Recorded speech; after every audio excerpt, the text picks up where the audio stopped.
Welcome to the Guidance for Light and Sound Meditation video series with Mark from PureEnergyMeditation.com. This is video number 41 of 45. So everything comes from love, and light and sound, if you like, is love flowing.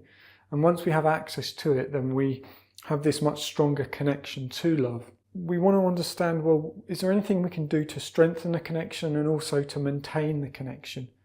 The most obvious thing in terms of maintaining the connection is to use the connection. So regular meditation, and again, I've talked a little bit about the need for regular meditation, but I want to make it explicit here. Even if you're enlightened, you need to be meditating regularly in order to keep the crown chakra open.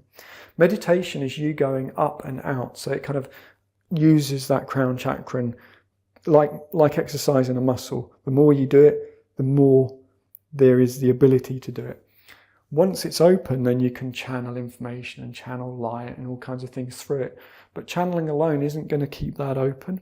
There's a few rare exceptions, but for the massive majority of people, then you need to meditate regularly in order to keep your crown chakra open.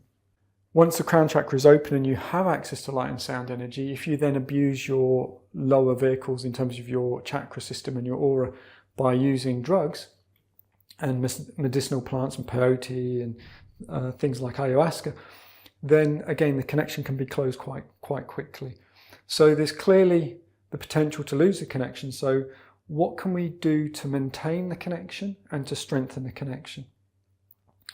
And again, everything comes back to understanding things from a vibrational point of view. So your vibration can be more aligned with love, or it can move away from alignment with love.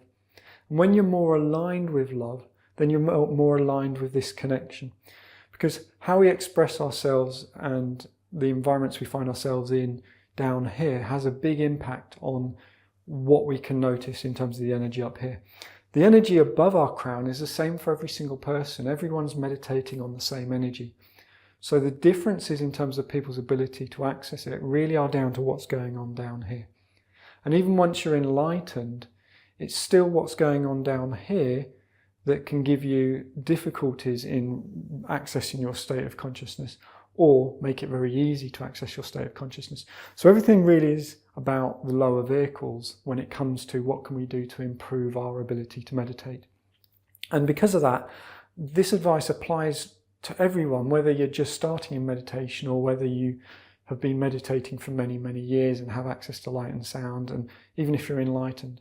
Because remember, even once enlightened, the vehicles down here, the mind, the body and the emotions, they're not the state of enlightenment. The mind doesn't get enlightened. And therefore the mind is still within duality, the emotions and the physical body are still within duality. And so when we're talking about maintaining a connection, we're also talking about maintaining the vibration of the person. So one of the first things that you can do in terms of keeping your alignment is to ask for protection.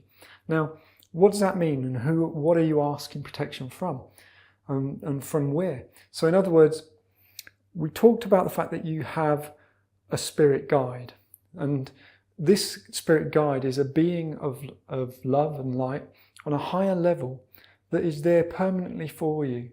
It's got a relationship with your soul, and it's there for the duration of your life. And some people actually have a sense of this. They have a sense of being looked after, looked over, a connection to something on a higher level. Whatever you want to call it, it's there. And when you ask for protection, and that's just can literally just be, my dear guide, please protect me.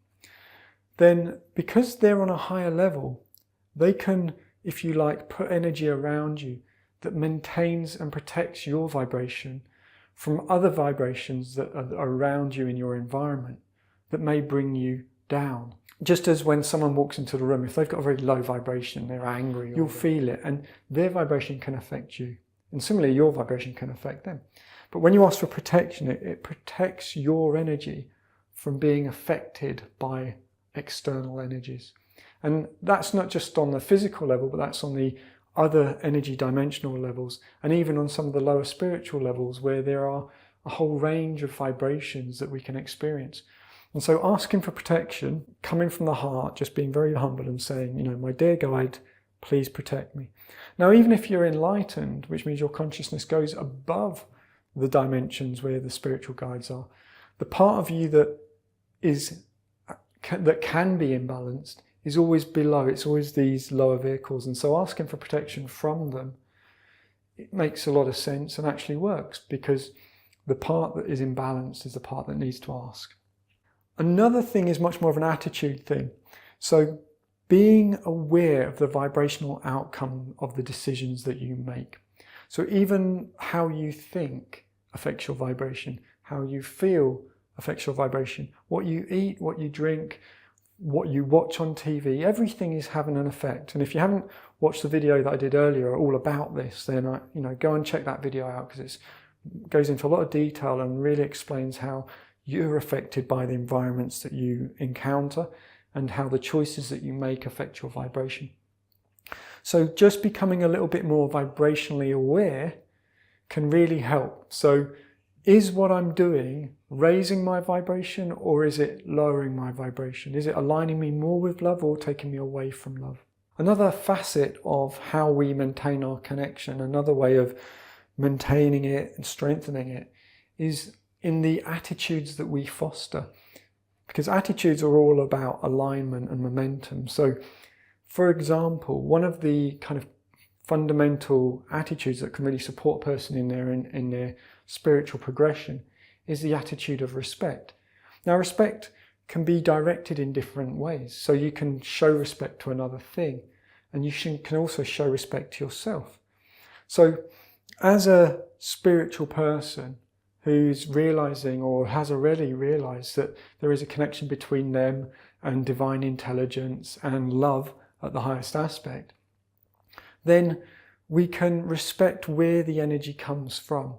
So it comes from love, and it's directed through divine intelligence and the Lords of Light and various spiritual beings that help us on our journey.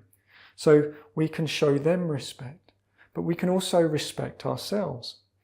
And so once respect is holistic in this way, so it's being demonstrated to the parties involved, whether they're spiritual beings or just the source, to the energy itself, and to you as a receiver of the energy, then that's a very supportive attitude to have. In other words, the attitudes help us to align with love. So respect, in this sense, in a spiritual sense, means honouring the energy, honouring where it came from, and honouring your role as a receiver of the energy. Okay? So that can really help just to maintain the connection and get the most from it. So can the connection to the energy actually be lost? Well, I've already talked about how drugs, because of the disruption to the way your aura interacts with your physical body, can literally sever the connection. And I've also talked about how if you don't use the crown chakra, then, again, the connection can be lost because the crown chakra shuts. I've already helped some people who, after many years having not meditated, I've helped them to re-establish the connection. So it is possible to re-establish the connection. But say, for example, a person doesn't show respect to the energy or to the highest principle of love or to the various spiritual beings that were part of this person getting the connection. That attitude, which is kind of the counter to respect, in other words, disrespect, can be quite damaging as a vibration. And to understand why, we also need to understand that we are within duality, and as beings within duality, we have choice. So there's two directions we can go. We can go more towards love, or we can go in the opposite direction. And the vehicle that allows us to go in the opposite direction is ego. Now, ego in itself is not negative, it's not a bad thing. Everyone has ego, and it's a necessary part of being in the human experience. And what ego does is it allows us to put itself first. It allows an individual to go, my ego comes first. And that allows choices that take us away from love. Because the only way we can learn the value of love and the lessons that are important to evolve as a soul is to have the freedom to choose the other direction. And so that freedom really is the freedom to move towards love or away from love. And Without that contrast, there's no learning. So when we act from ego, we effectively turn our back on love. So you could imagine that, you know, love is the brightest light and ego is the shadow that the vehicles cast in creation. So the more we worship our ego, the more we go into our ego, the more we serve our ego, the more we see the darkness in our own shadow. When we turn around and we go, no, I want to orientate towards light, I want to serve light, I want to be a vehicle for light, I want to know light and become light, then we still have our ego, we still have a shadow that we cast, but we're now looking towards the light. And so when we want to understand, well, how is it that our behaviours can actually shut down our connection, then, for example, disrespecting the light or disrespecting where the light comes from is a result of giving our attention to our ego. And so you'll hear people talk about things like, are you service to self, i.e. your ego, or are you service to others? So there's no right or wrong way of being. It's all about vibration. But understanding that the ego is there and that its role, if you like, is to give us the opportunity to explore the direction away from love, then we can start to make choices that go, okay, I choose a path of love, because ultimately the path to enlightenment is to discover that you are love, that it is one thing everywhere and that it's you. So if you know that you can make that choice, then you can do things to support your connection, and the connection to light and sound is the way back to love.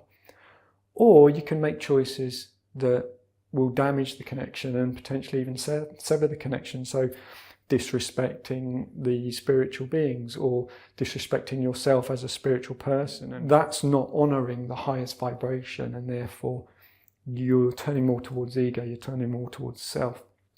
So I'm trying to avoid, there's no like judgment, there's no morals here, it's just about vibration. And so giving you this information helps you to understand that you can move towards love or you can move away from it. Whether you're just starting out or you've been meditating for years and have got access to the energy, there's information in here that's going to be useful. And even though some of it maybe is only relevant once you've got access to the energy, the more you start to develop the attitudes that support the movement towards love, then once you get the energy, you'll just find that you just fly. So the people that are very loving, that are heart-centered, that, you know, don't serve their ego so much and are much more about serving others and you know, understanding that they're connected to everyone else, these people, once they get the energy, they're the ones that really run with it, get the most from it, benefit from it, and just have a great time meditating on light and sound. No matter where you're at, it's really useful to understand that you have a choice and that you really are in control of your connection to stillness and love. And remember that stillness and love exists on every single level. Even before you get access to light and sound, there is stillness and love on every single level, because love is the cause of everything. So I'll see you in the next video. So thank you for taking the time to watch this video. I really hope you found it enjoyable, but also useful. If you've not already done so, then check out the first video that I did and then all the subsequent videos, because watching them in the order that they're presented, you'll get the most benefit from them. As with all the other things I do, including the teaching, MP3 downloads, articles and the ebook, everything I do for free, and I put it out there simply to help people just like you to get the most from their meditation. So please do feel free to share this video with others, and if you've not already had a look, then head on over to my website where you'll find lots of downloads, useful articles and even a free ebook. And most importantly, enjoy meditating and putting into practice these different techniques and things that we're learning. Thank you again for taking the time, and I look forward to seeing you in the next video.